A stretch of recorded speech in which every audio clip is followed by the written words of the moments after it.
সরকার July August বিপ্লব নিয়ে যে তালিকা করেছে সেখানে নারী পুরুষের পাশাপাশি ট্রান্সজেন্ডার অপশন দেওয়া হয়েছে। এর ব্যাপারে আপনার মতামত কি প্রিয় ভাই? এই ট্রান্সজেন্ডার এই জিনিসটা শেখ হাসিনার সময় আমরা এত আন্দোলন করলাম, সেই জিনিসটি এই সরকারের মাথায় আবার চলেছে। বরং কোথায় যাব? মানে আমাদের সরকারের আমলাদের মধ্যে যে ভূত রয়েছে, এই ভূত মনে হয় বের হচ্ছে না।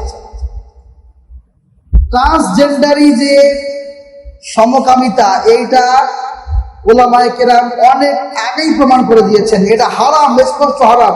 সুতরাং এই ড্রপডাউনে এই অপশন যারা দিয়েছে এদেরকে প্রকাশ্যে ক্ষমা চাইতে হবে এবং এদেরকে চাকরিচ্যুতি করতে হবে, এটা আমাদের দাবি।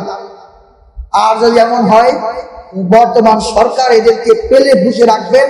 মনে রাখবেন, হাসিনার শাসন ছিল 16 বছরের। সেই শাসন যদি এদেশের তৌহিদ জনতা, ছাত্র জনতা যদি তাদেরকে ঘাট ধরে ক্ষমতা থেকে নামাতে পারে, আপনাদের ক্ষমতার মেয়াদ বেশি হলে 2 মাস হয়েছে। ইসলাম নিয়ে খেলতে যাবেন না, মুসলিমদের আবেগ নিয়ে লাফালাফি করবেন না, খুঁচাখুচি করবেন না, আগুন ধরাবেন না। কে কখন কিভাবে বিপদে পড়ে যাবেন আল্লাহ রাব্বুল আলামিন ছাড়া কেউ জানে না। আমরা গল্প শুনতাম, এরশাদ যেদিন ক্ষমতাচ্যুত হয়েছে তার আগের দিনও ভাবতে পারেনি সে ক্ষমতাচ্যুত হবে। হাসিনা যেদিন ক্ষমতাচ্যুত হয়েছে তার 45 মিনিট আগেও সে ভাবতে পারেনি ক্ষমতাচ্যুত হবে। আর আপনাকে যে আল্লাহ 45 মিনিট সময় দেবে, এই গ্যারান্টিও নাই। সুতরাং এই ট্রান্সজেন্ডারগিরি করার কোন সুযোগ ইসলামী শরীয়ত দেয় না, এটা গ্রহণ করা যাবে না।